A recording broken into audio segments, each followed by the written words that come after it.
အားလုံးမင်္ဂလာပါမိုဇေးမြန်မာကတင်ဆက်တဲ့ Inclusive Future မြန်မာ Pocket အပိုင်းနှစ် Federal ရေးရာဆွေးနွေးခန်းကနေကြိုဆိုလိုက်ပါတယ်ဆိုတော့ဒီ season ကတော့မြန်မာပြည်မှာအရေးကြီးတဲ့အားလုံးပါဝင်နိုင်တဲ့ငြိမ်းချမ်းတဲ့လူ့ဖွဲ့စည်းတစ်ခုတည်ဆောက်ဖို့ဆိုလို့ရှိရင်အရေးကြီးတဲ့ခန်းကဏ္ဍတွေကိုဆွေးနွေးနေတာဖြစ်ပါတယ်ဆိုတော့ဒီတစ်ပတ်မှာကျွန်တော်တို့နာမည်အောင်ကိုပါဒီတစ်ပတ်မှာတော့ကျွန်တော်တို့ဆွေးနွေးဖို့အတွက်ဖိတ်ခေါ်ထားတာတော့ဒီကိုစီတူမောင်ဖြစ်ပါတယ်ဆိုတော့ကိုစီတူမောင်ကတော့ရှေး王တော်လန်ရေး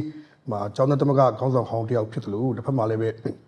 2020ရွေးကောက်ပွဲဗပဲရန်ပြည်သူ့ကိုယ်စားလှယ်တယောက်လည်းဖြစ်ပါတယ်လက်ရှိမှာတော့လူဒေါ်လာရေးမှာ CRPH ကိုယ်စားလှယ်တယောက်အနေနဲ့ပေါင်းရင်ပြီးတော့ဆောင်ရွက်နေပါတယ် NUCC မှာလည်းအဖွဲ့ဝင်အနေနဲ့ CRPH ကိုယ်စားလှယ်အနေနဲ့ပါဝင်ပြီးတော့ဆောင်ရွက်နေတာမျိုးဖြစ်ပါတယ်ဆိုတော့နောက်တစ်ယောက်ကဆမ Grace ဖြစ်ပါတယ်ဆမ Grace ကတော့ Center for Development and Ethnic Studies CDES က Executive Director ဖြစ်ပါတယ်ဖက်ဒရယ်ရေးရာကိစ္စတွေများကိုသူတည်တနာပြုလေ့လာနေတဲ့အဖွဲ့လည်းဖြစ်ပါတယ်ဆိုတော့နောက်တစ်ယောက်ကဆရာဒေါက်တာဆိုင်ဦးဖြစ်ပါတယ်ဆိုတော့ပြည်အောင်စု Institute ရဲ့ Executive Director ဖြစ်ပါတယ် Federal အရေးလူမျိုးပေါင်းစုံနဲ့အတူလူမျိုးပေါင်းစုံအတူတကွရှင်တွဲနေထိုင်ရေးကိစ္စရပ်များကိုသူတည်တနာလုပ်နေတာလည်းကြာပြီဖြစ်ပါတယ်ဆိုတော့ဒီနေ့ဆွေးနွေးပွဲကိုတက်ရောက်ပြီးရတဲ့ကျေးဇူးများတင်ပါတယ်ကျွန်တော်တို့ပထမဆုံးကတော့မြန်မာပြည်မှာFederal လို့ပြောလို့ရှိရင်လွတ်လပ်ရေးရပြီးတဲ့ကလွတ်လပ်ရေးမရခင်တည်းကဆွေးနွေးပြောဆိုနေတဲ့ဘာသာရေးတစ်ခုလည်းဖြစ်ပါတယ်ဆိုတော့ဒီကာလမှာဒီပို့ပြီးတော့ဒီ Federal ဆိုတဲ့အတန်ကပို့ပြီးကျယ်လာတာမျိုးရှိပါတယ်ဆိုတော့ကျွန်တော်ဘယ်ရစကြလဲဆိုလို့ရှိရင်ဆရာဆိုင်းကနေစကြပါဆရာလက်ရှိကာလသူတို့2021အာဏာသိမ်းပြီးနောက်ပိုင်းခု4နှစ်ကျော်5နှစ်ကာလအတွင်းမှာရှိတဲ့နိုင်ငံရေးအပြောင်းအလဲတွေပေါ်မှာမူတည်ပြီးတော့ Federal ကကျွန်တော်တို့နိုင်ငံမှာတကယ်ရောဖြစ်နိုင်သေးသလားပေါ့နော်ဆရာဘယ်လိုထင်ပါလဲဟုတ်ကဲ့ပထမအဆုံးအနေနဲ့ဒီလိုစကားဝိုင်းနဲ့ကျွန်တော်ဖိတ်ခေါ်တဲ့အတွက်ကျေးဇူးတင်ပါတယ်နော်ပြီးတော့ Moses မြန်မာလည်းဒီလို Federal အရေးအရာနဲ့ပတ်သက်ပြီးတော့လို့မျိုးအလေးတထားဆွေးနွေးပေးတာလည်းကျေးဇူးတင်ပါတယ်ဗောနော် Federal အရေးအရာနဲ့ပတ်သက်ပြီးကျွန်တော်တို့အချုပ်လေးပြောရမယ်ဆိုရင်Federal ဆိုရဲစကားလုံးကတော့ဒါအင်္ဂလိပ်စကားလုံးပေါ့နော်ကျွန်တော်တို့စကားလုံးပေါ့ဒါပေမဲ့ကျွန်တော်တို့မှာမြန်မာလိုပြည်ထောင်စုဆိုတဲ့စကားလုံးနဲ့တုံးချတာပေါ့နော်ဒီ Federal ဒါမှမဟုတ်ပြည်ထောင်စုနဲ့ပတ်သက်လာလို့ရှိရင်ကျွန်တော်တို့အခုဆိုရင်ကျွန်တော်တို့ဒီတိုင်းပဲຫນွေဦးတော်လိုင်းနောက်ပိုင်းမှာပို့ပြီးထင်ရှားလာတာဒါမြန်မာပြည်အနာဂတ်နဲ့ပတ်သက်လို့ရှိရင်အသင့်လျော်ဆုံးတော့နိုင်ငံရေးစနစ်တစ်ခုဖြစ်တယ်ဘာဖြစ်လို့ဆိုတော့ဒါအပြန်အလှန်လေးစားမှုနဲ့အတူတကွငြိမ်းချမ်းစွာနေနိုင်တဲ့နိုင်ငံရေးစနစ်ဖြစ်တယ်ဆိုတော့ဒါကကျွန်တော်တို့ဗမာပြည်လွတ်လပ်ရေးမရခင်ကလေးကဒီ concept တွေဒီ idea တွေဒီနိုင်ငံရေးဥစ္စာကိုစ조사ပြီးဖော်ဆောင်လာတာဖြစ်တယ်ကျွန်တော်တို့အားလုံးသိတဲ့အတိုင်းပဲကျွန်တော်တို့စ조사တည်ဆောက်ထားဖို့ချမှတ်ထားတဲ့ဒီနိုင်ငံရေး foundation ပေါ့နော်နိုင်ငံရေးအုတ်မြစ်ပေါ်မှာကျွန်တော်တို့မလိုက်နာခဲ့ကြဘူးဒါကအသေးစိတ်ပြောရင်အများကြီးပေါ့နော်ဒါပေမဲ့ဆရာမေကွန်းကိုတိုက်ရိုက်ပြန်ဖြေရမယ်ဆိုရင် Federal ကိုဖြစ်နိုင်သလား Federal ဖြစ်အောင်မလားဆိုတဲ့ဟာကတော့ကျွန်တော်ထင်တာယနေ့ဒီအချိန်မှာဒါမေးတဲ့နိုင်မေကွန်းတော့ကျွန်တော်မြင်ပါတယ်ဒါဘာဖြစ်လို့ဆိုတနိုင်ငံလုံးကလည်းအရာကိုကြက်တဲတဲ့အခြေအနေကိုရင်ဆိုင်နေရပြီးတော့ဒီ Federal ဆိုတာတော့ကြားနေရတယ်တခါမှလည်းမမြင်ဘူးဆိုဖြစ်တယ်ဒီမှာတော့ကျွန်တော်တို့ရှင်းရှင်းလင်းလင်းနားလည်ဖို့လိုတာကကျွန်တော်တို့က Federal Democracy ပေါ့နော်စကားလုံးအရာကျွန်တော်တို့ပြောမယ်ဒီဥစ္စာကကျွန်တော်တို့မျှော်မှန်းတမ်းတဲ့အနာဂတ်နိုင်ငံရေးစနစ်တစ်ခုဖြစ်တယ်အားလုံးကဒါအတိပေါ်မှာအခြေအသင်းမရှိကြအမြင်တော့ကွဲကြတာပေါ့နော်ဆိုတော့ Federal ကိုအခြေအသင်းမရှိကိုပြောရလို့ရှိရင်ယခုလက်ရှိတိုင်းပြည်ကိုအုပ်ချုပ်ထားတဲ့ဒီစစ်ကောင်စီလက်ဒါ Federal တိစောက်တယ်လို့ခဏပြောတန်ကြားတယ်ဆိုတော့ဒါကပထမကျွန်တော်တို့နောက်ခံလေးပေါ့ဒါပေမဲ့ဒီမှာတစ်ချက်ကျွန်တော်တို့ပြောနေတာမှာက Federal ဆိုတာကျွန်တော်တို့ရဲ့သွားချင်နေတဲ့နိုင်ငံရေးမျှော်မှန်းချက်မှာပဲရှိသေးတယ်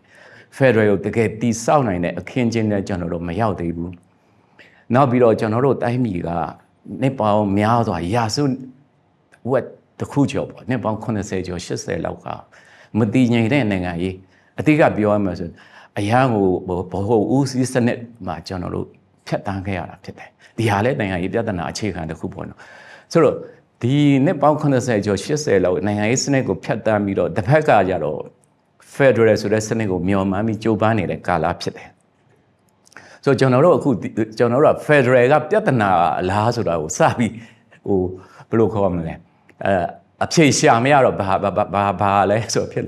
Federal ကိုကျွန်တော်တို့တည်တည်ချာချာမရောက်ရသေးပါဘူးเนาะ Federal သွားဖို့စူးစမ်းတဲ့ဥပမာ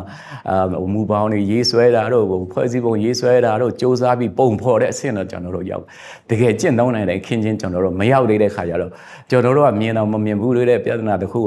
ကျွန်တော်တို့လက်ဘယ်ခေါ်မလဲမရောက်ခင်လည်းအရှုံးပေးသလိုဖြစ်နေအမှန်တော့ကျွန်တော်တို့နားတယ်ကျွန်တော်တို့ရဲ့နိုင်ငံရေးအခင်းအကျင်းကလက်ရှိမှာကျွန်တော်တို့အလွန်အကျွံဗဟိုဦးစီးစနစ်ဒါမှမဟုတ်အာဏာရှင်စနစ်ကိုလွတ်မြောက်ဖို့အတွက်ကျွန်တော်တို့စူးစမ်းတဲ့အဆင့်ဖြစ်တယ်ဒီအစ်စ်မှာကကျွန်တော်တို့တော်လိုင်းရေးပဲခေါ်ဘောနော်ပြုပြင်ပြောင်းလဲရေးပဲခေါ်နာမည်ကကြိုက်တယ်လို့ခေါ်လို့ရတယ်ဒီနေရာမှာကျွန်တော်တို့ရင်ဆိုင်ရတဲ့အခက်အခဲကအကြီးဆုံးတစ်ခုဖြစ်တာက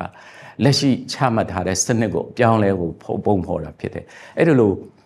့ချမှတ်ထားတဲ့စနစ်ကိုကျွန်တော်တို့အပြောင်းလဲလုပ်တဲ့အခါမှာကျွန်တော်တို့ကပြုပြင်ပြောင်းလဲဖို့ကတိုက်ပွဲရဲ့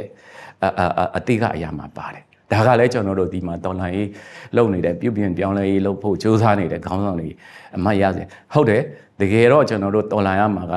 ဒီစနစ်ကိုပြောင်းလဲဖို့ဖြစ်တယ်ဒါပေမဲ့တစ်ဆက်တည်းမှာပဲဒီစနစ်ထဲမှာပုံဖော်မဲ့ကျွန်တော်တို့ဒီမှာဥဆောင်မဲ့လူတွေတော့ဒီပြည်သူလူထုတွေရဲ့ဘာဖြစ်လို့ဒါပြောလဲဆိုတော့နှစ်ပေါင်းရာစုဝက်ကျော်အခုလက်ရှိမွေးလာတဲ့လူငယ်အတော်များများကအရန်ကိုတင်းကျပ်ပြီးတဲ့ဗဟိုဦးစီးစနစ်မှာကြီးပင်းလာရတယ်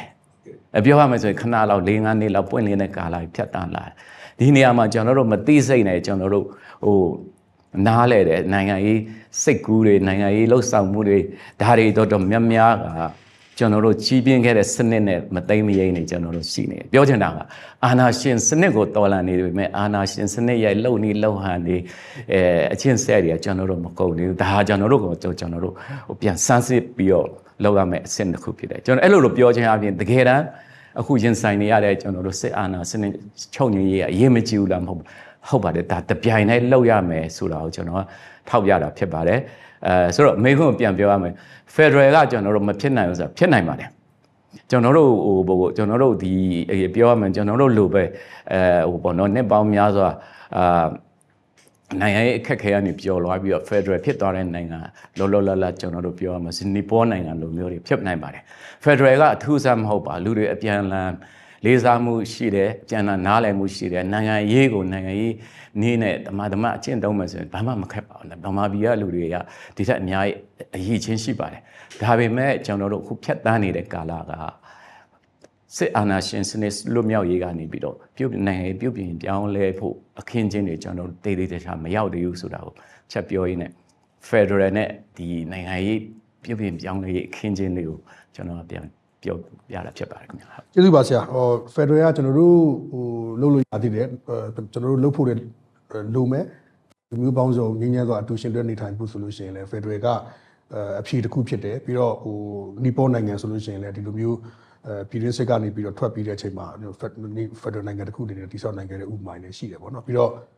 ့အခက်အခဲကြီးမှာတော့ကျွန်တော်တို့နေပေါင်းများစွာဒီဗဟိုဦးစီးစနစ်နဲ့ဒီအာဏာရှင်စနစ်ဆက်အောက်မှာနေခဲ့ရတဲ့အခါကျတော့ကျွန်တော်တို့စဉ်းစားပုံတွေကျွန်တော်တို့တွေးခေါ်ပုံတွေကလည်းဒီခေတ်သစ်စနစ်တဲ့နဲ့ဘယ်လောက်အဝင်ခွင့်ကြရှိနိုင်မလဲဆိုတဲ့ဟာလေးကျွန်တော်တို့ပြန်ပြီးတော့မိကွန်းထုတ်ရမယ်ဆိုတဲ့ဟာဆွေးနွေးပြီးတော့ကျေးဇူးအများကြီးတင်ပါတယ်ကျွန်တော်ကိုစစ်သူမောင်အလှည့်ပေးချင်ပါတယ်ကိုစစ်သူမောင်ကိုကျွန်တော်တီးတဲ့ဟာကစပြီးတီးတယ်2009ရှေ့ဝေါဒေါ်လာရေးမှာစပြီးတာပေါ့နော်အဲ့တော့ကိုစစ်သူမောင်အဲ့ချိန်မှာနိုင်ငံရေးထဲမှာပါတယ်ခေါင်းဆောင်တယောက်အနေနဲ့ပါတဲ့ခါမှာရောနဲ့အခုနွေဦးဒေါ်လာရေးမှာပါတဲ့ဟာနဲ့ဖက်ဒရယ်ကိစ္စတွေနဲ့ပတ်သက်လို့ဒီမိုကရေစီကိစ္စတွေနဲ့ပတ်သက်လို့ဘာတွေများကွာသွားလဲဘာတွေတူတာရှိလဲဟုတ်ပေါ့မျိုးသက်ရပြောရင်တော့ကျွန်တော်2009မျိုးသက်ပေါ့နော်ရွှေအောင်ဒေါ်လာကြီးမှာပါလာခဲ့တယ်ဒီចောင်းသားလှုပ်ရှားမှုတွေပေါ့အဲ့တော့ကလည်းကျွန်တော်တို့ရဲ့တိုက်ပွဲတောင်းဆိုချက်တွေကိုကြည့်တော့ဒါဒီမိုကရေစီရရှိရတာအားလုံးကဒိုးကြီးអော်ခဲ့ကြတာ88လူရေးတော်ပုံကြီးဆိုရင်လည်းဒါဒီမိုကရေစီရရှိရေးဆိုဒိုးကြီးអော်ခဲ့တာဘာရေးလဲဆိုဒီမိုကရေစီရေးပေါ့ဆိုတော့အဲ့ဒီမိုကရေစီရေးကနေပြီးတော့တိုင်းပြည်ကကျွန်တော်တိုင်းပြည်မှာလိုတာကအာဏာရှင်စနစ်ကနေပြီးတော့အရင်ဆုံးတော့အများဆန္ဒနဲ့ရွေးကောက်တင်မြှောက်တဲ့အစိုးရပေါ့နော်ဒီမိုကရေစီအစိုးရဒီမိုကရေစီကပထမဆုံးလိုအပ်တယ်ဆိုတာမျိုးစဉ်းစားတယ်စဉ်းစားပြီးတော့မှနောက်တော့မှနိုင်ငံရေးအတွေးခေါ်အားဖြင့်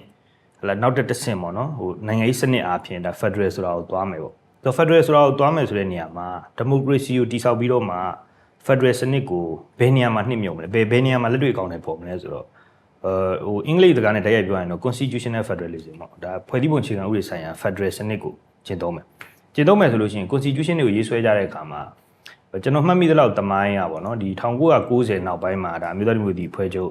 ပြည်သူလူထုကပေးလိုက်တဲ့ mandate ကိုသူရတယ်ဖွဲ့စည်းပုံအခြေခံဥပဒေတရရေးဆွဲဖို့တော့သူတို့ကြိုးစားခဲ့ဒါပေမဲ့လို့မျိုးသားညီလာခံဆိုတဲ့ဟာနဲ့စီအိုစုဘက်ကနေပြီးတော့ဗောနော်သူတို့တစ်ဖက်သက်ရေးဆွဲသွားတယ်2008ဖြစ်လာတယ်ဗောတော့2008ထဲမှာလည်းတချို့ကဒါကတော့ Federal ပဲ2008ထဲမှာလည်း Federal ပုံစံအာဏာခွဲဝေကျင့်သုံးမှုပုံစံတွေပါပါတယ်လို့ပြောရမယ်လို့တကယ်တမ်းကျတော့2008ရဲ့ဖွဲ့စည်းပုံအခြေခံဥပဒေကလက်တွေ့အားဖြင့် Federal စနစ်ကိုလက်တွေ့အကောင့်တွေပေါ်နိုင်တဲ့ဖွဲ့စည်းပုံအခြေခံဥပဒေဖြစ်မလာခဲ့ဘူးပေါ့ဆိုလိုတာ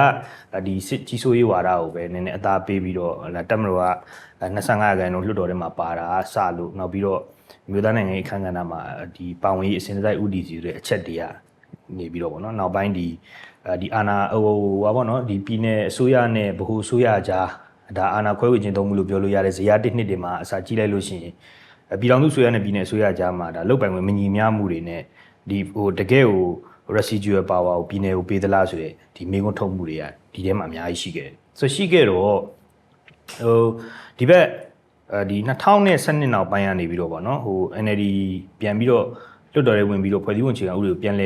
ဲဝင်ပြီးတော့ပြင်မယ်လို့စူးစမ်းတဲ့ကာလကနေပြီးတော့ဗောနော်ဒီဘက်21ပင်လုံကာလအထိဗောနော်ဟို Union Accord တွေရခဲ့တဲ့အထိဗော21ပင်လုံဆိုတာလည်းဒါတခြားမဟုတ်ပါဘူးဒါ Federal တိဆောက်ရေးဆိုင်ရာဂျိုးပန်းနဲ့ညီလာခံတစ်ခုပဲဗောဆိုတော့အဲ့ဒီအထိကတေးကြတဲ့အနာဂတ်နိုင်ငံကို Federal တိဆောက်မယ်ဆိုလို့ရှိရင်တော့2008ဖွဲ့စည်းပုံအခြေခံဥပဒေကပြင်ဆင်မှရမယ်ဆိုတော့ဘယ်လိုနည်းနဲ့ပြင်ရမှာလဲဆိုတော့အဲ့မှာလွတ်တော်ရင်းနီလန်းရှိတယ်လွတ်တော်ပြင်မှာနီလန်းရှိတယ်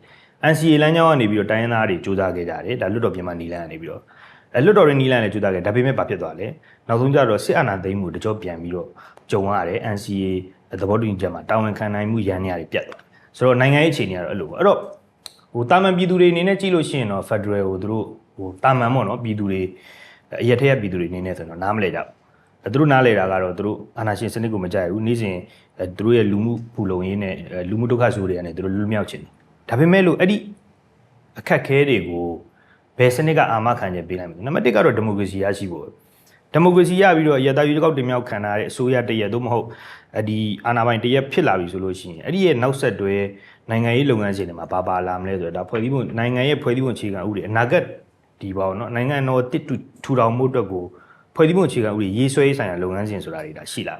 သူရဲ့သက်ဆိုင်ရာယူကောက်တင်မြောက်ထားတဲ့ကိုယ်စားလှယ်ရဲ့နေစဉ်ရေးဆွဲတဲ့ဟလာဒါ Constituent Assembly လိုမျိုးဒါမျိုးတွေရှိလာမယ်ဒီကနေပြီးတော့ပဲဒီကိုလိုချင်တဲ့နိုင်ငံရေးစနစ်ကိုဒီနိုင်ငံဟာအစုံလင်ကွဲပြားမှုတွေများတယ် diverse ဖြစ်တယ်တိုင်းရင်းသားတွေများတယ်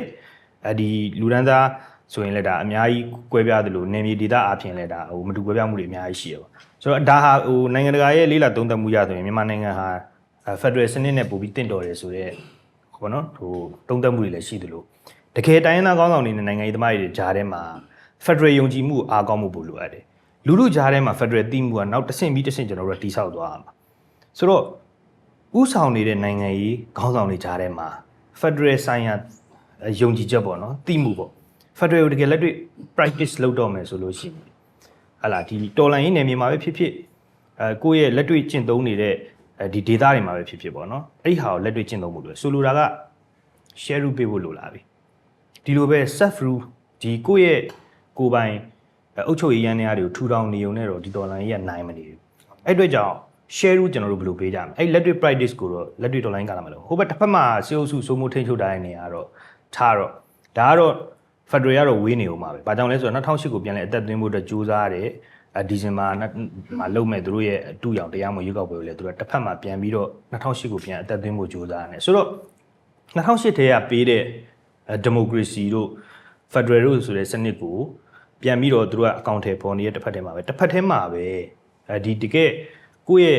ရဲ့ဒီဟိုပါဘောနော်စိုးမိုးထိန်းချုပ်နယ်မြေတွေမှာမြန်မာနိုင်ငံမှာစိုးမိုးထိန်းချုပ်နယ်မြေတွေရှိလာပြီဆိုလိုတာက NUG PDF စိုးမိုးထိန်းချုပ်နယ်မြေတွေ local တွေနောက်ပြီးတော့ EAO စိုးမိုးထိန်းချုပ်နယ်မြေဒါတွေရှိလာပြီအဲ့ဒီနေရာမှာလက်တွေ့ကျင့်သုံးမှုကြတော့ကျွန်တော်တို့တက်တာ chance တစ်ခုရတယ်ဆိုတော့အဲ့ဒါကိုလက်တွေ့ဒီ Federal ကိုဖျက်ဆီးပြဖို့လိုအပ်တယ်လို့ကျွန်တော်မြင်တယ်ဒါ Federal နဲ့ပတ်သက်တဲ့ဒါပနာမဆွေးနွေးချက်ဖြစ်ပါတယ်ဟုတ်ကိုစစ်ဒီမှာကျေးဇူးတင်ပါတယ်တမိုင်းကြောင်းကိုပြီးတော့ခုနပြောတဲ့ဒီလက်ရှိကာလပေါ့နော်လက်ရှိကာလမှာကျွန်တော်တို့ဒီ Federal လို့ပြောလို့ရှိရင်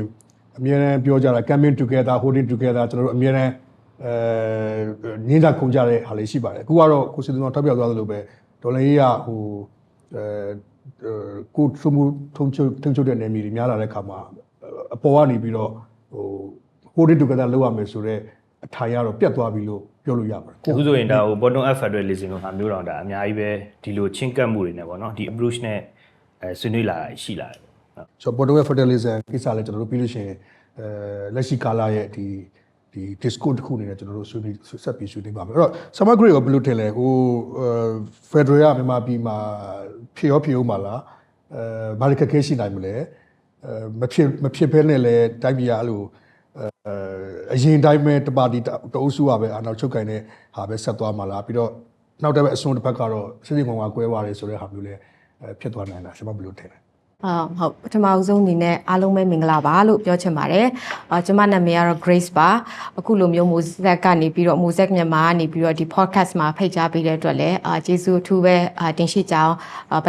ပဏာမအနေနဲ့ပြောကြားလိုပါတယ်လို့ဆိုတော့ကျမတို့ဒီ Federal နဲ့ပတ်သက်ပြီးတော့ပေါ့နော်ဒီ Federal ကိုကျမတို့ဒီရရင်ပေါ့နော်ဒီရဖို့အတွက်ဆိုလို့ရှိရင်ကြိုးပမ်းမှုတွေအများကြီးရှိခဲ့တယ်ဆိုတော့ကျမတို့ဒီမှာတစ်ချက်ပြန်ပြီးတော့ပြောရမယ်ဆိုလို့ရှိရင်တော့ဒီလွတ်လပ်ရေးကာလပြီးကတည်းကနေစပြီးတော့ပေါ့နော်ဒီတိုင်းရင်းသားအစုအဖွဲ့တွေတိုင်းရင်းသားလူနည်းစုတွေကနေစပြီးတော့ဒီဟာကိုကျမတို့ကြိုးပမ်းလာတာဖြစ်တယ်ပေါ့နော်ဒီမှာဆိုလို့ရှိရင်တော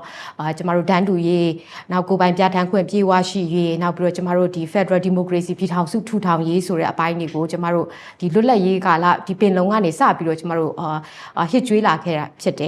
်နောက်ပြီးတော့ခေတ်ဆက်သောအစိုးရတွေခေတ်ဆက်သောဒီအာဏာရှင်တွေနဲ့နောက်ပြီးတော့ကျမတို့ဒီငြိမ်းချမ်းရေးဖြစ်စဉ်တွေကိုကျမတို့ပြန်ကြည့်မယ်ဆိုရင်ဒီ Federal Democracy စနစ်စစ်ကိုကျမတို့ဒီထောင်နိုင်ခဲ့ခြင်းလှုပ်ဆောင်နိုင်ခဲ့ခြင်းမရှိဘူးဆိုတာကိုလည်းကျမတို့တွေ့ရမှာဖြစ်တယ်နောက်ပြီးကြတော့ကျမတို့1998မှာကျမတို့ပြန်ပြီးကြည့်မယ်ဆိုလို့ရှိရင်လည်းဒီလူထုရဲ့တော်လှန်ရေးကိုကျမတို့ကြည့်မယ်ဆိုလို့ရှိရင်လည်းကျမတို့ democracy လို့ပြောတဲ့အချိန်မှာunited ဖြစ်တယ်ဒါပေမဲ့ federal လို့ပြောတဲ့အချိန်မှာဒါကတော့မဖြစ်သေးဘူးတချို့အာယုံဘယ်လိုပြောမလဲ divided ဖြစ်နေသေးတယ်လို့ကျမအနေနဲ့အဲ့ဒီ1988ကိုပြန်ပြီးတော့သုံးသပ်မိတယ်ဆိုတော့ဒါပေမဲ့ဒီ2021မှာတော့ဒီຫນွေဦးတော်လှန်ရေးကာလဒီစစ်အာဏာရှင်ကမတရားအာဏာသိမ်းပြီးတဲ့နောက်ပိုင်းမှာတော့လူထုတရက်လုံးပေါ့နော်ကျမတို့ရဲ့ဒီတိုင်းရင်းသားအစုဖွဲ့တွေနဲ့မဟုတ်ဘဲနဲ့လူထုတရက်လုံးကျမတို့ဒီ minority တွေမဟုတ်ဘဲနဲ့ majority တွေကကောဒီကြဲကြဲလောင်လောင်နဲ့ဒီ democracy federal စနစ်ပြည်ထောင်စုစနစ်ကိုထူထောင်ဖို့လိုအပ်တယ်ဆိုပြီးတော့ကြဲကြဲလောင်လောင်နဲ့ကိုကြွေးကြော်ခဲ့တာကိုတွေ့ရတယ်ပေါ့နော်ဆိုတော့ကျမတို့ဒီ federal စနစ်ကိုဘယ်လိုသွားကြမလဲ federal စနစ်ဆိုတာဘာလဲဆိုတော့မြန်မာပြည်အတွက်ကတော့ကျမတို့ဒီ federal စနစ်ဆိုတာကတော့လက်ရှိမှာတော့အကောင်းဆုံးနိုင်ငံရေးစနစ်ပေါ့နော်ဘာလို့လဲဆိုတော့ကျမတို့လို diverse ဖြစ်တယ်multi ethnic ဖြစ်တယ် minority တွေလည်းအများကြီးရှိတယ်ကျမတို့ minority လို့ပြောတဲ့အချိန်မှာ minority within minority တွေလည်းကျမတို့မှာအများကြီးရှိတယ်နောက် religious အားဖြင့်လည်း minority တွေအများကြီးရှိတယ်ဆိုတော့ဒီလိုအစုအဖွဲ့တွေအားလုံးကိုကျမတို့ accommodate လုပ်ပေးနိုင်တယ်သူတို့ရဲ့ right တွေ political right တွေ individual right တွေ fundamental right တွေနောက် self determination တွေကျမတို့အပြည့်အဝရှိပြီး protect လုပ်နိုင်ဖို့အတွက်ဆိုလို့ရှိရင်တော့ကျမတို့ဒီ federal စနစ်ကတော့အကောင်းဆုံးဖြစ်တယ်ဒီလမ်းသာတင်ရှိတယ်ဆိုပြီးတော့ကျမအနေနဲ့ပြောချင်တယ်ပေါ့နော်ဆိုတော့ဒီ federal ရဲ့အလွန်မှာဘာတွေဖြစ်နိုင်တယ်လဲ federal ရပြီးသွားလို့ရှိရင်ပြိုကွဲသွားတာ union ကြီး collapse ဖြစ်သွားမှာလားဆိုတဲ့ဟာမျိုးတွေလည်းပြောကြတယ်ပေါ့နော်ဒါပေမဲ့ကျမတို့နိုင်ငံကိုပြန်ကြည့်မယ်ဆိုလို့ရှိရင်တကယ် federal စစ်ဒီ democracy စနစ်ကိုကျမတို့ကျင့်သုံးနိုင်ခဲ့ခြင်းမရှိဘူးကျမတို့အခြေခံအခွင့်အရေးတွေအပြည့်အဝပေးခဲ့နိုင်ခြင်းမရှိဘူးကျမတို့ရဲ့ဒိုင်းရင်သားတွေပြောနေတဲ့ကိုယ်ပိုင်ပြဋ္ဌာန်းခွင့်အပြည့်အဝမရှိဘူးဒန်းတူရေးအပြည့်အဝမရှိဘူးဆိုတော့ကျမတို့တွေ့ရမှာဖြစ်တယ်ဆိုတော့ဒီဟာတွေကိုဒါကျမတို့ကောင်းကောင်းမွန်မွန်လှုပ်ဆောင်နိုင်မယ်ဒီဟာတွေကိုဒါကျမတို့ခုနပြောသလိုကျမတို့power sharing တွေကောင်းကောင်းရှိမယ် share values တွေကောင်းကောင်းရှိမယ်ဆိုလို့ရှိရင်တော့ကျမတို့ထင်ပါတယ်ဒီလိုမျိုးပြိုကွဲသွားတာထက်စားလို့ရှိရင်တော့ကျမတို့ရဲ့ Federal Democracy ပြည်ထောင်စုကဆက်ပြီးတော့ရှိသွားနိုင်မယ်ဆက်လက်ပြီးတော့ပေါ့နော်ငြိမ်းချမ်းတည်ငြိမ်တဲ့ Federal ပြည်ထောင်စုတော့ဆက်ပြီးတော့ရှိသွားနိုင်မယ်ဆိုပြီးတော့ကျမအနေနဲ့တော့မြင်ပါတယ်ရှင်ဆိုတော့ Federal ကမြန်မာပြည်ရဲ့ပြဿနာတွေတနည်းအားဖြင့်ပြောလို့ရှိရင်ဒီလူမျိုးစုံဘာသာစုံလူဖွဲ့စည်းကိုဒီငြိမ်းချမ်းတဲ့အတူရှင်တွဲနေထိုင်ဖို့အတွက် Federal နိုင်ငံရေးစနစ်ကအပြေရှားပေးနိုင်မယ်လို့ဆမယုံကြည်တယ်ပေါ့နော်ကျေးဇူးများတင်ပါအဲ့တော့ဆမပဲဆက်ပြီးတော့မေးချင်ပါတယ်အဓိကFederal လို့ပြောလို့ရှိရင်၃ယောက်စလုံးကျွန်တော်တို့ပြောနေကြတာ Federal ကတော့အဖြေဖြစ်နေတော့ဆက်ရှိနေသေးတယ်ရအောင်လို့လုပ်ရမယ်ပေါ့နော်ရအောင်လုပ်မှဒီဒေါ်လာရေးနဲ့ဒီပြည်တွင်းစစ်ကိုကျွန်တော်တို့ရပ်နိုင်မယ်ဒီမိုကရေစီနဲ့ Federal နဲ့ဒီမိုကရေစီပေါ့နော်ဆိုတော့ဘယ်လိုလုပ်မလဲပေါ့နော်တော့ခုနပြောတဲ့ဒီစစ်တပ်ကလည်း Federal Democracy ပြောတာပဲကျွန်တော်တို့ဒီတော်လှန်ရေးဘက်မှာလည်း Federal Democracy ပြောတာပဲဆိုတော့တမန်ကြောင့်ပြန်ကြည့်လို့ရှိရင်ကျွန်တော်တို့ပေလုံစိတ်သက်နော်ပေလုံဂရိကဝေဆိုတဲ့ဟာကကျွန်တော်တို့တောက်လျှောက်နော်တိုင်းသားတွေအနေနဲ့တောက်လျှောက် ပြောလာတာပင်လုံဂရိကဝတ်တီဖို့ပင်လုံစိတ်သက်ကိုပြန်ပြီးတော့ငွေမိဖို့ဒါကြောင့်လဲဒီငြိမ်းချမ်းရေးဖြစ်စဉ်မှာဒေါ်ဆန်းစုကြည်က21ရာစုပင်လုံဆိုပြီးတော့နိုင်ငံရေးဆွေးနွေးပွဲလုပ်ပြီးတော့လုပ်ခဲ့တာရှိတယ်ပေါ့ဆိုတော့အဲ့တော့ပင်လုံစိတ်သက်ပင်လုံဂရိကဝတ်ကအတိုင်းပဲကျွန်တော်တို့ဆက်ပြီးတော့အကောင့်ထဲဆွဲယူပြီးတော့အကောင့်ထဲဖော်ဖို့လိုသလားလက်ရှိကာလအပြောင်းလဲတွေနဲ့ပတ်သက်လို့ရှိရင်အဲ့ဒါတွေကပင်လုံဂရိကဝတ်ကဘယ်လောက်ထိဘောင်ဝင်နေသေးတယ်လဲပေါ့နော်ကျွန်တော်ဘယ်လိုမြင်လဲမေကွန်ထွက်ကျေးဇူးအများကြီးတင်ပါတယ်လို့ဆိုတော့ပင်လုံစိတ်ဓာတ်လို့ကျမတို့ပင်လုံစိတ်ဓာတ်ပင်လုံဂတိကဝတ်လို့ပြောမယ်ဆိုရင်တော့အများကြီးရှိတယ်ပေါ့နော်ဆိုတော့ကျမတို့ပြန်ပြီးတော့ကြည့်မယ်ဆိုလို့ရှိရင်တော့1949ကနေစပြီးဒီပင်လုံကနေစပြီးတော့ပြန်ပြီးတော့ပြောရမယ်ထင်တယ်ဆိုတော့ပင်လုံလို့ပြောတဲ့အချိန်မှာပင်လုံစိတ်ဓာတ်လို့ပြောတဲ့အချိန်မှာတော့ကျမအနေနဲ့ပထမဦးဆုံးမြင်မိတာကတော့ဒီ coming together ဖြစ်တယ်ပေါ့နော်အဲ့ဒီအချိန်ကဆိုလို့ရှိရင်တော့ကျမတို့ coming together ဖြစ်တယ် voluntary association လို့ပြောလို့ရမယ်ဆိုတော့မိမိတို့ရဲ့စိတ်ဆန္ဒသဘောအရာဒီပြည်ထောင်စုမှာအတူတကွပြည်ထောင်စုကိုအတူတကွတည်ဆောက်ကြမယ်ဆိုတော့ voluntary association နဲ့လာတယ်ဆိုပြီးတော့ကျွန်မကတော့ပြောချင်တယ်။နောက်ပြီးကြတော့ပင်လုံစိတ်ဓာတ်လို့ပြောရုံနဲ့လည်းမပြီးဘူး။နောက်ပြီးတော့ပင်လုံဂတိကဝတ်ဆိုတာလည်းရှိတယ်။ဆိုတော့ပင်လုံဂတိကဝတ်မှာဆိုလို့ရှိရင်ဘာတွေရှိမလဲ။ဆိုတော့ပင်လုံညီလာခံမှာဗိုလ်ချုပ်အောင်ဆန်းကပေးသွားခဲ့တဲ့ဂတိတွေနောက်ပြီးကြလို့ရှိရင်တော့ဒီပင်လုံစာချုပ်ရဲ့အနှစ်သာရတွေပင်လုံစာချုပ်မှာရေးထိုးခဲ့တဲ့အချက်တွေအကြောင်းအရာတွေစာချုပ်9မှာနံပါတ်9မှာဖော်ပြထားတဲ့အရာတွေနောက်နံပါတ်9မှာပေါ်ပြထားတဲ့အရာတွေနောက်ပြီးကြလို့ရှိရင်တော့ကျမတို့လမ်းညွှန်မှု9ချက်နောက်ပြီးတော့တိုင်းရင်းသားတွေရဲ့ဂျိုးပန်းခဲ့မှုပေါ့နော်1961ကနေစပြီးတော့ဂျိုးပန်းခဲ့မှုတွေဂျိုးပန်းခဲ့မှုလို့ပြောတဲ့အချိန်မှာဆိုလို့ရှိရင်တော့ဒီရှမ်းမူကျမတို့လုပ်ခဲ့တာတွေနောက်ပြီးကြတော့တောင်ကြီးညီလာခံနောက် Federal Seminar တွေဆိုတော့ Federal Seminar တွေကျင်းပခဲ့တဲ့အပိုင်းတွေဒီလိုတိုင်းရင်းသားတွေရဲ့ဒီကျမတို့ဒန်းတူညီမျှရေးကိုယ်ပိုင်ပြဋ္ဌာန်းခွင့်ရှိရေးနောက်အခြေခံရပိုင်ခွင့်နဲ့အခွင့်အရေးဒီကျမတို့ပင်လုံမှာပြောထားခဲ့တဲ့ဂတိကဝတ်စာချုပ်ထဲမှာဖော်ပြထားတဲ့အတိုင်းကျမတို့အဲ့ဒီအချိန်တုန်းကရှိခဲ့တဲ့ကျမတို့မှာရှိခဲ့တဲ့ကိုယ်ပိုင်ပြဋ္ဌာန်းခွင့်တွေအစဆုံးရှုံးခဲ့ရတာတွေဖြစ်တယ်ပေါ့နော်ဆိုတော့ဒီလိုပြောမယ်ဆိုလို့ရှိရင်တော့ပင်လုံဂတိကဝတ်ဒီပင်လုံစိတ်သက်ပင်လုံအနှစ်သာရကိုကျမတို့ဒီပြန်ပြီးတော့ကြည့်မယ်ဆိုနှစ်ပေါင်း80ကျော်80နီးပါးထိတိုင်အောင်ကျမတို့တကယ်ကိုလက်တွေ့ကြရရှိနေခြင်းအကောင့်ထဲပေါ်နိုင်ခြင်းကျမတို့မှာမရှိဘူးပေါ့နော်ဆိုတော့လက်ရှိမှာဆိုလို့ရှိရင်တော့ကျမတို့ဒီပင်လုံအနှစ်သာရပင်လုံစိတ်ဓာတ်နဲ့ကျမတို့ဆက်ပြီးလှုပ်ဆောင်နေတာဆိုလို့ရှိရင်တော့လက်ရှိအခုတော်လှန်ရေးကာလຫນွေဦးကာလနဲ့ပြန်ပြီးတော့ reflect လုပ်မယ်တခုချိန်တွေကိုကျမတို့ပြန်ပြီးတော့ချိန်ထိုးမယ်ဆိုရင်တော့လက်ရှိတော့ဒီဂျားကာလချိန်နေတော်လှန်ရေးကာလချိန်နေမှာဆိုလို့ရှိရင်တော့ကျမတို့မှာဒီ Federal Democracy Charter ပေါ့နော်ကျမတို့ပဋိညာဉ်အစိတ်ပိုင်းရှိပါတယ်လို့ဆိုဒီပဋိညာဉ်အစိတ်ပိုင်းမှာပါဝင်ပြီးတော့ရေးဆွဲကြတဲ့ကျမတို့ Democratic Key Leaders စိတ်ခိုတာအများကြီးပါဝင်ပြီးတော့ရေးဆွဲကြတယ်လှုပ်ဆောင်ကြတယ်ဆိုတော့အဲ့ဒီထဲမှာပါဝင်တဲ့အစိတ်ပိုင်းတစ်မှာပါဝင်တဲ့အချက်တွေဆိုလို့ရှိရင်တော့ကျမတို့ထောင်စုရဲ့ union ရဲ့ value ကဘယ်လိုတွေရှိလဲနောက်ပြီးတော့သူတို့ရဲ့ principles တွေ democratic principles တွေကဘာတွေဖြစ်မလဲ characteristics of federal ကဘာတွေဖြစ်မလဲကျမတို့ union ကြီးကိုဘယ်လိုတိဆောက်ကြမလဲဆိုတဲ့ဟာတွေကိုလည်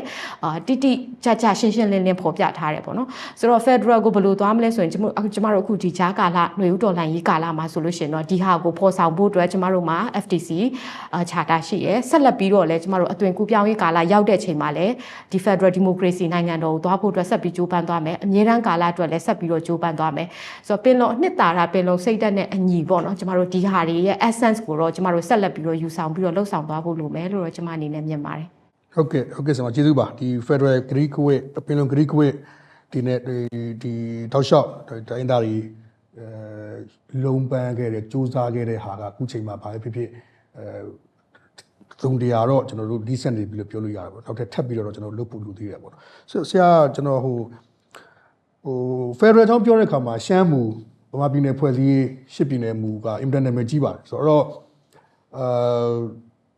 ့ဥနေဝေအာဏာသိမ်းတဲ့အခါမှာလည်းဒါကိုအကြောင်းပြပြီးတော့နော်ရှမ်းတွေကရှမ်းမူကဒီတိုင်းပြည်ပြုတ်ခွဲဖို့အတွက်လုပ်နေလို့အာဏာသိမ်းရပါတယ်ဆိုပြီးတော့အကြောင်းပြပြီးတော့အာဏာသိမ်းခဲ့တာရှိပါတယ်တောက်လျှောက်မှာကျွန်တော်တို့ဒီ Federal လေ့လာခဲ့တဲ့အခါမှာလည်းတောက်လျှောက်ဒီမူကနာမည်ကြီးတယ်ဥထုမြတ်မူရှမ်းမူဆိုတော့အဲ့တော့ဆရာဒီမူကအခုကာလမှာဘယ်လောက်ထိကြောင်းကျိုးစီလျော်မှုရှိသေးသလဲပေါ့နော်ဆိုဗမာပြည်နယ်ဖွဲ့စည်းရေးရှစ်ပြည်နယ်မူကဘယ်လောက်ထိကြောင်းကျိုးစီလျော်မှုရှိသေးလဲဆရာဘယ်လိုမြင်လဲခင်ဗျဟုတ်ကဲ့ကျေးဇူးတင်ပါတယ်ဟိုပေါ့နော်ဒါဟိုကျွန်တော်တို့ဒီလိုဖြတ်ပြီးတော့စဉ်းစားရင်တိတ်ပြီးတော့ဟိုမမြင်ဘူးဆိုတော့ကျွန်တော်တို့ဒီ Federal ပြည်ထောင်စုပဲခေါ်ဒါမှမဟုတ်ပင်လုံကစတဲ့ပင်လုံစိတ်သက်ပင်လုံဟိုပေါ့နော်ဂတိကဝတ်တွေနဲ့နည်းနည်းຫນွယ်ပြီးကျွန်တော်တို့စဉ်းစားဖို့လိုတာပေါ့နော် ပထမကျွန်တော်တို့ပြောချင်ပင်လုံနဲ့ပတ်သက်ပြီးအမြင်မရှင်းတာလေးကျွန်တော်တစ်ချက်လောက်ပြောချင်တယ်ပင်လုံနဲ့ပတ်သက်ပြီးတော့ကျွန်တော်တို့ပြောချင်တာက1962ခုနှစ်စစ်တပ်အာဏာသိမ်းပြီးနောက်ပိုင်းမှာ Federal ဆိုတဲ့စကားလုံးကိုသုံးလို့မရတော့ criminalize လုပ်လိုက်တဲ့စကားလုံးဖြစ်သွားတဲ့ခါကျတော့နှစ်ပေါင်း30နီးပါးလောက် Federal တော့ဘာမှမသိတော့ဗမာပြည်မှာကျွန်တော် Federal တို့ပြည်ထောင်စုနဲ့ပတ်သက်လာလို့ရှိရင်ကျွန်တော်တို့မှာအတိတရားတွေကပြတ်လက်ခဲ့တယ်အဲ့ဒါတစ်ချက်ကျွန်တော်တို့ပြောလို့ပဲเนาะနောက်တစ်ချက်ကကျွန်တော်တို့နောက်ပိုင်းဒီပင်လုံနဲ့ပတ်သက်ပြီးပြောလာလို့ရှိရင်တော်များများကအပင်လုံးကအရန်ကြာသွားပြီတမိုင်းရဟာပဲအခုလက်ရှိသုံးလို့ရသေးလားဆိုတာပြန်ပြီးတော့ပြောဆိုတာရှိရယ်နောက်တစ်ချက်ကလည်းငါတို့လူမျိုးမပါခဲ့ဘူးစသည်ဖြင့်ပေါ့နော်ဒီနားလည်မှုတွေကိုကျွန်တော်နည်းနည်းလေးအတုချုပ်လေးကျွန်တော်ရှင်းပြခြင်းတယ်ပထမကကျွန်တော်တို့လက်ရှိတိုက်ပွဲဝင်နေတဲ့ຫນွေဦးတော်လှန်ရေးနိုင်ငံရေးအင်အားစုအားလုံးရဲ့ယုံကြည်ချက်ရဲ့အရင်ခံဖြစ်တဲ့ Federal Democracy စောက်ရေးရဲ့အတိကလာတဲ့ရေတောက်မြစ်မျိုးစိတ်ကကျွန်တော်တို့ပင်လုံမလေးလာပဲနဲ့ပင်လုံနားမလဲပဲနဲ့ကျွန်တော်တို့သွားနေလို့ရှိရင်ကျွန်တော်တို့ရဲ့ဘယ်လိုခေါ်မလဲတော်လှန်ရေးလမ်းကြောင်းကတိမ်ဆောင်သွားနိုင်တယ်ဒါတစ်ချက်ဘာဖြစ်လို့လဲဆိုတော့ပင်လုံကပြောရင်တော့သူ့တေချာကြည့်မယ်ဆိုရင်တော့အဲ့ဒီချိန်ကာလတုံးတဲ့အယူဆစကလုံးတွေကလက်ရှိမှာတော့ကျွန်တော်ပေါ့မေခွန်းထုတ်စရာတွေတချို့အောင်ရှိကောင်းရှိမယ်ဒါပေမဲ့ခုနဆီယာမခရစ်ဆွေးနွေးတယ်လို့ပင်လုံရဲ့အတိကအကြောင်းကျိုးတွေကသူကယနေ့ကျွန်တော်တို့ခေတ်သစ်မြန်မာပြည်ထောင်စုမြန်မာနိုင်ငံကိုမျိုးစိတ်ချပေးခဲ့တာပင်လုံမရှိလို့ရှိရင်ယနေ့ပြည်ထောင်စုဆိုတာရှိလာမှာမဟုတ်ဘူးဆိုတာဒါကိုတစ်ချက်ကျွန်တော်တို့နားလိုက်မယ်ဆိုရင်ဒီတိုင်းပြည်ကဘာကိုရည်ရွယ်ပြီးတိဆောက်ထားတယ်လဲဘာပြဿနာတွေရှိခဲ့တယ်လဲဆိုတာပို့ပြီးတော့ကျွန်တော်တို့ရှင်းရှင်းလင်းလင်းမြင်လာတယ်ပင်လုံထဲမှာဆိုရင်အတိကဆရာမပြောလို့အချက်6ချက်ရှိရဆိုပေမဲ့သူက Federal နဲ့ပတ်သက်လို့ရှိရင်ကျွန်တော်တို့ကအကြောင်းရင်းအတိက2ချက်ကိုကျွန်တော်တို့ဆွေးနွေးလို့ရတယ်ပထမကခေတ်သစ်ပြည်ထောင်စုကိုမွေးဖွားပေးလိုက်တဲ့အဲ့ဟာဖြစ်ဒါဆိုရင်ဒီနေ့ကျွန်တော်တို့နေထိုင်နေတဲ့ဒီပြည်ထောင်စုဒီနိုင်ငံကြီးဟာပင်လုံမရှိခဲ့ရင်ဒါလည်းရှိလာမှာမဟုတ်ဘူးဆိုတာကျွန်တော်တို့နားတယ်။နောက်ပင်လုံထဲမှာယနေ့ကျွန်တော်တို့အများကြီးပေါ့စကလုံးတွေတက်ပြီးဆွေးနွေးနေကြတာ bottom up federalism တို့ coming together တို့ဒါမှစကလုံးဒါပေမဲ့ပင်လုံကိုတကယ်လေ့လာကြည့်ပါအဲ့ဒါမှအဖြေကိုရှိပါတယ်။အဲ့ဒီအခက်အခါကကျွန်တော်တို့ဥဆောင်ခဲ့တဲ့ကျွန်တော်တို့တိုင်းပြည်ရဲ့ခေါင်းဆောင်ကြီးဖြစ်တဲ့ဗိုလ်ချုပ်အောင်ဆန်းတို့နော်တခြားတိုင်းသားခေါင်းဆောင်စုရဲ့နိုင်ငံရေး vision ကအများရှင်းပါတယ်အပြန်အလှန်နေစားမှုနဲ့တန်းတူညီမျှမှုရှိတဲ့ပြည်ထောင်စုကိုကျွန်တော်တို့တည်ဆောက်မယ်ဒီပေါ်မှာပဲကျွန်တော်တို့အခြေခံမယ်အဲ့ပေါ်မှာအသေးစိတ်တွေအများကြီးကျွန်တော်ဒီဥစ္စာကိုကျွန်တော်တို့ခုနဆရာမပြောသလိုကျွန်တော်တို့လေးစားလိုက်နာမှုမရှိခဲ့ဘူးဒီဟာပင်လုံကိုကျွန်တော်တို့ကအခွင့်အလမ်းတစ်ခုယူခဲ့တယ်ပင်လုံနဲ့ပတ်သက်လာလို့ရှိရင်ဖေဖော်ဝါရီလ12ရက်နေ့ရောက်တိုင်းကျွန်တော်တို့တိုင်းရင်းသားတွေခေါ်ပြီးဝတ်စုံတွေဝတ်ခိုင်းချက်ကဆိုင်မှာကခိုင်းအဲ့ဒါမျိုးပင်လုံဆိုပြီးတော့နားလဲပြီးတော့လူထုကိုပြန်အမှန်တကယ်တော့ပင်လုံရဲ့နိုင်ငံရေးစိတ်ဓာတ်နိုင်ငံရေးအခြေခံကိုကျွန်တော်တို့မဖော်ထုတ်ခဲ့ဘူးလေးစားလိုက်နာမှုမရှိခဲ့တာဒါပြဿနာခုပေါ့နော်နောက်ဆရာရဲ့မေခွန်းတူတွေကဖြစ်တဲ့ဒီကျွန်တော်တို့မြန်မာပြည်နယ်တို့1960ခုနှစ်ရှမ်းမူတို့ဆိုတာကတော့ပြဿနာပင်လုံစာချုပ်ချုပ်ပြီးတော့လပိုင်းအလိုမှာမြန်မာပြည်ရဲ့ပထမအဦးဆုံးတော့ဖွဲ့စည်းပုံအခြေခံဥပဒေကိုရေးဆွဲကြတဲ့ခါမှာအဲ့ဒီခါမှာနိုင်ငံရေးအခက်အခဲကတိုင်းပြည်အစ်စ်ကိုပြီးတည်ဆောင်တဲ့ခါကျတော့ပြည်ထောင်စုဆိုတဲ့ဟာကိုကျွန်တော်တို့သဘောတူညီခဲ့တယ်ဒါပေမဲ့1949ခုနှစ်ဖွဲ့စည်းပုံအခြေခံရေးဆွဲတဲ့ခါမှာပြည်ထောင်စုတကယ်ဖြစ်မလာပဲနဲ့တပြည်ထောင်ဖြစ်သွားတယ်ဒါကတော့အဲ့ဒီကာလတုန်းကကျွန်တော်တို့ဥပဒေပညာရှင်ဆရာကြီးဦးချမ်းတို့ခုနိုင်ကဒါဝန်ခံခဲ့တယ်ဆိုအချုပ်ပြောရမှာဆိုရင်ကျွန်တော်တို့စ조사တဲ့ပြည်ထောင်စုကိုရေးဆွဲတည်ဆောက်ဖို့ပထမဦးဆုံးဖွဲ့စည်းပုံအခြေခံဥပဒေကဘာဖြစ်သွားလဲဆိုတော့အဲ့ဒီကာလတုန်းကသုံးတဲ့မြန်မာပြည်မလို့ခေါ်တဲ့ဟာကအလဲမှာဖြစ်ပြီးတော့သူကအားလုံးကိုစီမံခန့်ခွဲဦးစီးတဲ့ပုံစံဖြစ်ပြီးကျန်တဲ့ခုနဒီစာချုပ်ထဲမှာဆရာမ Grace ပြောတော့သူတို့ရဲ့ voluntary association ပေါ့နော်ချင်းကချင်တို့ရှမ်းခေါင်းဆောင်တွေကလာပြီးလက်မှတ်လေးထိုးတဲ့အခါမှာသူတို့ကဒီပြည်ထောင်စုရဲ့နောက်ဆက်တွဲလို့မျိုးဘာနာဆက်ပြည်နယ်လို့မျိုးဖြစ်သွားတယ်ဒါက1949ခုနှစ်ဖွဲ့စည်းပုံအခြေခံဥပဒေအားနည်းချက်ဒါကိုကျွန်တော်တို့တိုင်းသားခေါင်းဆွဲရမယ်ကမဟုတ်ဒါကစင်မပြေဘူးပြည်ထောင်စုမဟုတ်ဒါကိုပြုတ်ပြင်ပြောင်းလဲဖို့ဖွဲ့စည်းပုံအခြေခံဥပဒေကိုပြန်ပြီးတော့သုံးသပ်ပြီးပြုတ်ပြင်ပြောင်းလဲဖို့1962ခုနှစ်မှာတိုင်းရင်းသားပေါင်းစုပြီးတော့တောင်ကြီးမှာညီလာခံလုပ်တယ်။လုပ်တဲ့ခါကျတော့ဒီလိုလုပ်တဲ့ခါမှာပြည်မတွေကျွန်တော်တို့ အလေကမဟုတ်ဘူးပြည်နယ်တစ်ခုပဲဖြစ်တဲ့နဲ့အားလုံးနဲ့တန်းတူညီမျှမှုဒါပင်လုံစာချုပ်မှာရှိထားတာပေါ့နော်ဆိုတော့အဲ့ဒီကာလဒါဟိုပြည်ထောင်စုဟိုပေါ့ကျွန်တော်တို့ပြည်ထောင်စုပြည်ပြည်ပြင်ပေါ်ပေါက်ရေး1940ခုနှစ်ဖွဲ့စည်းပုံအခြေခံဥပဒေပြုပြင်ဖို့အတွက်ရည်ရွယ်ပြီးတော့ဟိုအတူချုပ်နေတယ်ကျွန်တော်တို့ပမာလဲပြည်နယ်တစ်ခုဖြစ်တယ်ဆိုတာဖြစ်တယ်ဒါကဒီမှာတော့အရေးကြီးတာတစ်ချက်ကလူမျိုးရေးပေါ်အခြေခံပြီးတော့ဟိုတိဆောက်ခိုင်းတာမဟုတ်ပဲねဒီတန်းတူတဲ့ပြည်နယ်တွေကိုဟိုဖြစ်ဖို့ရည်ရွယ်ခဲ့တာဖြစ်တယ်ဒီတစ်ချက်ကိုနားလည်ဆိုရင်ကျွန်တော်တို့ဟိုတော်တော်များများကျွန်တော်တို့လက်ရှိရင်ဆိုင်နေရတဲ့အခက်အခဲတွေအများကြီးကိုဟိုကျွန်တော်တို့ထွက်ပေါက်ရှာလို့ရတယ်ဆိုတော့တစ်ချက်ပြန်ကြည့်မှာပင်လုံစာချုပ်ကလူမျိုးအခြေခံလောက်ထားတဲ့စာချုပ်မဟုတ်ပဲねတော့နော် territory ပေါ့နယ်မြေတွေတန်းတူညီမျှမှုကိုဖော်ဆောင်ဖို့လည်းရည်ရွယ်ထားတယ်ဆိုဒါပေမဲ့အဲ့လိုပြောချင်ရမယ်ပင်လုံစာချုပ်ကလူမျိုးတွေရဲ့အခွင့်အရေးလူမျိုးတွေရဲ့အခြေခံအခွင့်အရေးလူမျိုးတွေရဲ့တန်းတူညီမျှရေးကိုအလေးမထားတာမဟုတ်ပြောချင်တာက Federal လို့ပြောစဉ်းစားတဲ့အခါမှာသူ့ကိုအုံမြင့်ချတဲ့အခါမှာပုံစံမျိုးရှိကြတယ်ကျွန်တော်တို့ရဲ့ဖခင်ခေါင်းဆောင်ကြီးတွေပေါ့ဗိုလ်ချုပ်အောင်ဆန်းအပါဝင်ဒီတိုင်းမျိုးတကယ်ဒီစောက်တဲ့အခါမှာအားလုံးရဲ့အခွင့်အရေးကိုတို့ထည့်စဉ်းစားခဲ့တယ်လူမျိုးစုတိုင်းဘာသာတိုင်းအုပ်စုတိုင်းရဲ့အခွင့်အရေးကိုထည့်စဉ်းစားခဲ့တယ်ဒါပေမဲ့တို့စဉ်းစားနေတာလူမျိုးတစုအုပ်စုတစုနိုင်မြေတစ်ခုအဲ့လိုမျိုးမဟုတ်ဘဲねအားလုံးရဲ့ဟိုပေါ့နော်တကယ်အဆင်ပြေတဲ့ပုံစံကိုတို့စဉ်းစားပြီးတော့နိုင်မြေတွေနဲ့စုပေါင်းတည်ဆောက်ထားတဲ့ Federal ဖြစ်တယ်အဲ့ဒီနိုင်မြေတွေကတန်းတူညီမျှမှုပေါ့အခြေခံရမယ်ဆိုတာဒါကကျွန်တော်တို့ရဲ့ဒီပြည်ထောင်စုရဲ့ foundation ဆိုတော့ကျွန်တော်တို့လက်ခံထားဖို့လိုတယ်နော်ဆိုတော့ဒါနဲ့ဆက်ဆက်ပြီးတော့ကျွန်တော်တို့လက်ရှိပြောနေတဲ့တချို့ပြဿနာတွေကဒါနှစ်ပေါင်း60 90ဘို့ဦးစီးမှုဒါမှမဟုတ်ရင်ကျွန်တော်တို့ပြောရမှဆိုရင်ဒီမြန်မာလူမျိုးကြီးစိုးရေးဝါဒတွေလည်းအများကြီးပါလာဖြစ်တော့ဒါအဲ့လိုပြောချင်းအပြင်ကျွန်တော်လူမျိုးရေးပြောတာမဟုတ်ဘဲねတိုင်းပြည်အုပ်ချုပ်ခဲ့တဲ့လူတွေရဲ့အဆက်ဆက်မှာကျင့်သုံးတဲ့မှန်ကန်မှုမရှိတဲ့နိုင်ငံရေးမူဝါဒတွေအကျိုးဆက်တွေပေါ်မှာကျွန်တော်တို့ခံနေရတာဖြစ်တယ်ဒါတွေကစနစ်တကျပြန်မြင်ဖို့လိုတာပေါ့နော်ဆိုတော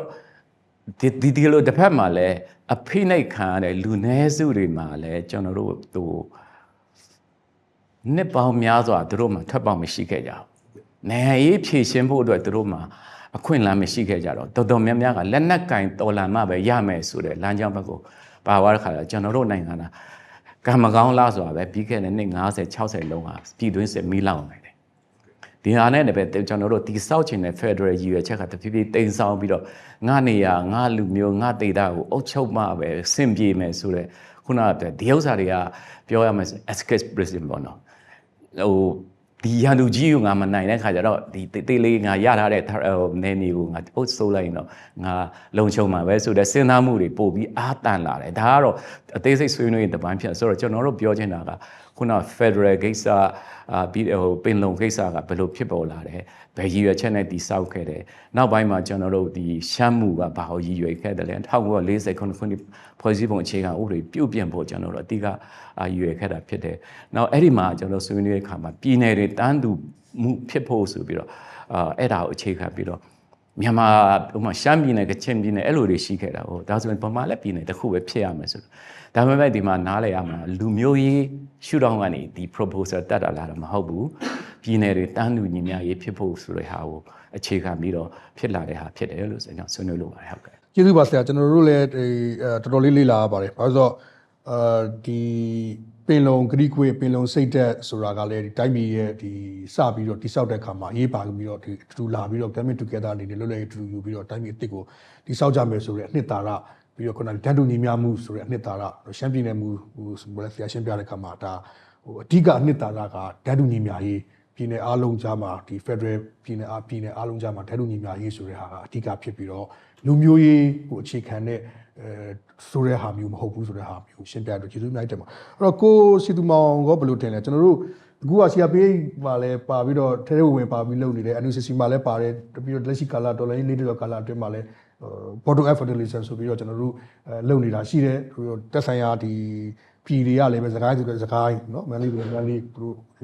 တက်ဆိုင်ရာနိုင်ငံရေးအုပ်စုတွေကလည်းလုပ်နေတာရှိတယ်တခြားတိုင်းဒေသတွေမှာလည်းပြည်နယ်တွေမှာလည်းပြုလုပ်နေအဲ့တော့လက်ရှိအခက်ခဲကဘာဖြစ်မလဲလက်ရှိအခက်ခဲကဘာဖြစ်မလဲပြောတဲ့အခါမှာအခုကလူမျိုးတွေကလည်းအများများတယ်စုံလင်ကွဲပြားတယ်ဆိုတဲ့ခါကျတော့ဒီအားလုံးတန်းတူရေးဆိုတဲ့ဟာကိုဘယ်မူနဲ့ကျွန်တော်တို့သွားကြမလဲလူမျိုးအခြေခံနဲ့သွားလို့ သွားမယ်ဆိုတချို့ကလည်းကျွန်တော်ထင်တယ်လူမျိုးအခြေခံနဲ့သွားခြင်းတယ်ဒီ data မှာငါတို့လူမျိုးပိုင်တယ်ငါတို့လူမျိုးဒါဓမ္မဥချနေခဲ့တယ်တမန်ကြောင်းစင်လာရဲ့ငါတို့မြေဆိုတဲ့စဉ်းစားတွေးခေါ်မှုတွေကလည်းရှိနေတာကိုကျွန်တော်တို့တွေ့ရပါတယ်ဆိုတော့တမန်ကြောင်းစင်လာရဲ့ဒါငါတို့မြေပေါ့နော်ဒါငါတို့လူမျိုးပိုင်ခဲ့တဲ့မြေပေါ့နော်အဲ့အတွက်ကြောင့်ဒီဟာဒီငါတို့ Federal Unit ဖြစ်တဲ့ဆိုတဲ့အတွေးခေါ်လေးရှိပါတယ်တစ်ဖက်မှာလည်းပဲနယ်မြေတွေကအတိအကျမရှိဘဲနဲ့ပြန့်ကျဲနေတဲ့လူမျိုးစုတွေလည်းရှိပါတယ်ဆိုတော့ကိုစီတူမောင်ဘယ်လိုမြင်လဲဘယ်လိုလုပ်ရင်ကျွန်တော်တို့အားလုံးပါဝင်လို့ရတဲ့Federal တစ်ခုကိုစောက်လို့ရနိုင်တယ်ဟုတ်ဟိုနှစ်ပိုင်းပြောရမှာပေါ့နော်တစ်ပိုင်းကတော့ဒီဘက်စေအုပ်စုစုမိုးထိန်ချုပ်တဲ့နေမြေပေါ့နော်နောက်တစ်ပိုင်းကတော့ဒီဘက်တော်လန်ရေးအင်အားစုများစုမိုးထိန်ချုပ်ထားပြီးတော့ဒီ public services ပေါ့နော်ပြည်သူ့ရေးဝန်ဆောင်မှုတွေပါပေးပြီးတော့ဒီ local governance structure တွေကို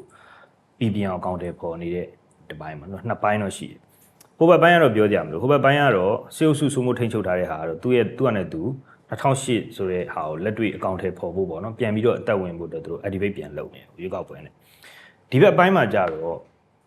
ဟိုကျွန်တော်ဟိုတဲ့တယ်ပဲပြောချင်တာ Federal ဆိုတာကိုခွဲတမ်းမစင်စားဖို့လိုတယ်အဲ့တော့ Federal ဆိုတာကို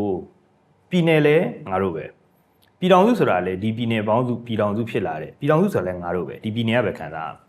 းအဲ့အတွက်ကြောင့်ငါတို့ပဲဆိုတဲ့စိတ်အဓိကငါတို့ပဲဆိုတဲ့စိတ်ဒါလည်း coming together စိတ်ပါပဲအဲ့ငါတို့ပဲဆိုတဲ့စိတ်ကိုအားလုံးဟာငါတို့ပဲပြည်ထောင်စုဆိုတာလည်းငါတို့ပဲပြည်နယ်ဆိုတာလည်းငါတို့ပဲဆိုတဲ့စိတ်ကိုဒီချိန်မှာအားကောင်းလာဖို့လိုတယ် Federal ကိုလက်တွေ့လဲဟိုဖြတ်တန်းပြဖို့လိုလာပြီပေါ့နော်ဒါတစ်ခုပေါ့နောက်တစ်ခုကကြတော့အခုလက်တွေ့မှာကျွန်တော်တို့ရင်ဆိုင်နေရတာဘုံရန်သူရှိနေသေးတယ်ဆိုတော့နေမြေစိုးမိုးထိန်ချုပ်မှုရှိမှ Federal ကိုလက်တွေ့ practice လုပ်ကြမှာလားပေါ့နော်ဆိုတော့အဲ့ဟာကလည်းဟိုတော်လန်ရေးအင်အားစုတွေကြားမှာတော်တော်ဟိုမေးခွန်းကြီးတွေဖြစ်နေတာပေါ့ဆိုလိုတာကနေမျိုးစိုးမိုးထိန်ချုပ်မှုရှိတော့မှ Federal ကိုဒီနေမြေကနေလာပေါင်းကြပါတော့ပြောချင်တာက unit တွေအရင်ဖွဲ့ unit တွေဖွဲ့ပြည်နယ်တွေရှိတယ်အဲ့ဒီကနေပြီးတော့မှအားလုံး coming together bottom up နဲ့လာကြဆိုတဲ့ဟာပေါ့ဆိုတော့ဟိုနေမြေ data တွေဆိုတာတကယ်တမ်းကျတော့ 100% ဘယ်သူမှတော့ထိန်းချုပ်မှုရမနေဘူး ER ကိုလည်းထိန်းချုပ်မှု 100% တော့ရှိမနေဘူးအဲ့လိုပဲစေအုပ်စုလည်းသူက 100% ထိန်းချုပ်မှုမရှိနေဘူး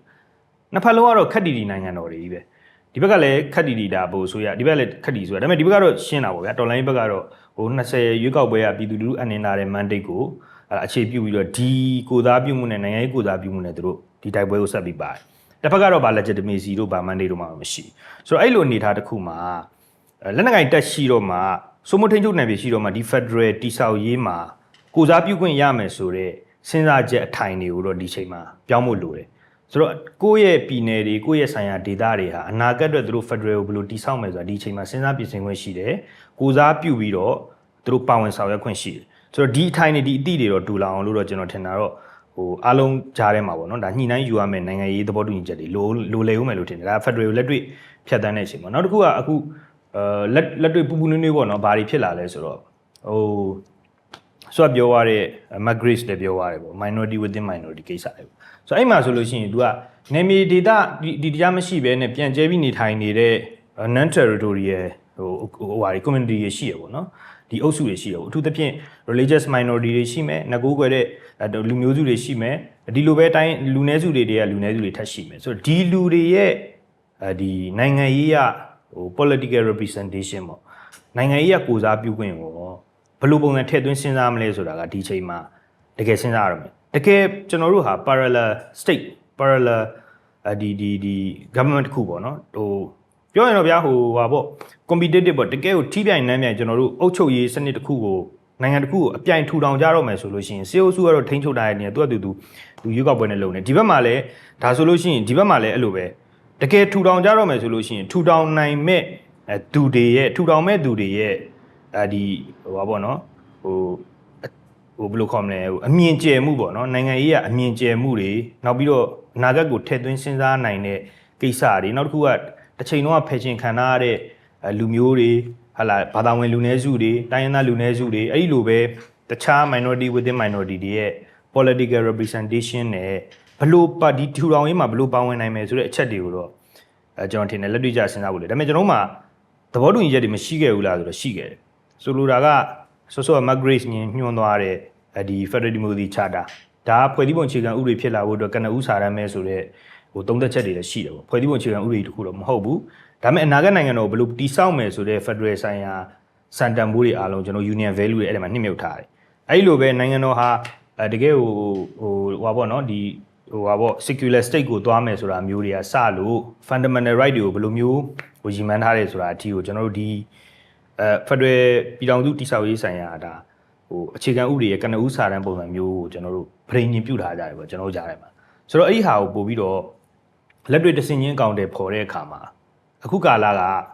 အသွင်ကူးပြောင်းရေးကာလတကယ်ရောက်ပြီလားဟုတ်တယ်တချို့ဒေသတွေကရောက်ပြီတချို့ဒေသတွေကမရောက်သေးဘူးဒါဆိုလို့ရှိရင် Federal အသွင်ကူးပြောင်းရေးကိုဘယ်လိုသွားမှာလဲနောက်တဲ့တဆင့် Federal Transition ကိုဘယ်လိုသွားမှာလဲပေါ့ဆိုတော့ဒါတွေကလက်တွေ့စဉ်းစားရတော့မယ်ဘာလို့ဆိုတော့ကျွန်တော်တို့ကတစ်ဖက်မှာဟိုပြိုင်ဆိုင်နေရတဲ့ဘုံရန်သူကြီးကလည်းဒါသူကလည်းသူ state capacity ကိုသူအသုံးချပြီးတော့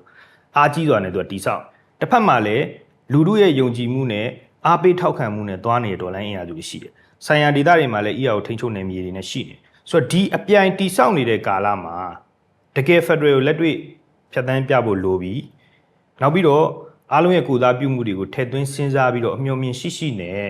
ကျွန်တော်တို့နိုင်ငံတော်တစ်ကိုထူထောင်ဖို့အတွက်လိုပြီးလို့တော့ကျွန်တော်ပြောချင်အဲ့တော့ပြောချင်တာအချုပ်ပြန်ပြောချင်တာကတိုင်းပြည်တိဆောက်ကြမယ့်ခေါင်းဆောင်တွေဟာ Federal ဆိုတာခွဲတမ်းမဟုတ်ဘူးဆိုတဲ့ဟာကိုယုံကြည်ချက်ထားဖို့လိုတယ်ဒီသူကိုဒီလောက်တော့ပေးလိုက်လို့ရှိရင်တော့ပြည်လည်သွားမှာပဲဆိုတဲ့ခွဲတမ်းကိုဘယ်သူမှမစဉ်းစားဖို့လိုတယ်ငါတို့အားလုံးကအတူတူထူထောင်ကြတယ်ဆိုတဲ့စိတ်ကိုထားဖို့လိုတယ်ငါတို့ရဲ့လွတ်လပ်မှုဟာအားလုံးလွတ်မြောက်မှငါတို့ရဲ့လွတ်လပ်မှုကလည်းတေချာမယ်ဆိုတဲ့စိတ်ကိုအတိတူလာဖို့လိုတယ်ကိုယ့်ဘာသာကိုနေမြေတွေမှာဒီစိုးမိုးထိန်ချုပ်မှုရနေပြီးတော့ကိုယ့်ကိုအုပ်ချုပ်မှုရနေလို့ဒေါ်လာရင်းတစ်ရက်လုံးနိုင်မနေဘူးဒေါ်လာရင်းတစ်ရက်လုံးနိုင်နေဆိုတာအားလုံးလွတ်မြောက်သွားတော့မှနိုင်တာအဲ့အတွက်ကြောင့်အားလုံးလွတ်မြောက်ဖို့အတွက်ကိုငါတို့ဘယ်လို power centrality တခုကိုဘယ်လိုတိဆောက်မလဲဆိုတဲ့လက်တွေ့ကြတဲ့စဉ်းစားချက်ကိုတော့ဒီဒေါ်လာရင်းကာလမှာဒါ Federal ဆိုင်ရာတိဆောက်ရေးနဲ့ပတ်သက်လို့လွတ်လပ်ကြစဉ်းစားရတော့မယ်လို့ကျွန်တော်မြင်တယ်ဒါဒီလောက်ပါပဲကျေးဇူးပါကိုစစ်သူမောင်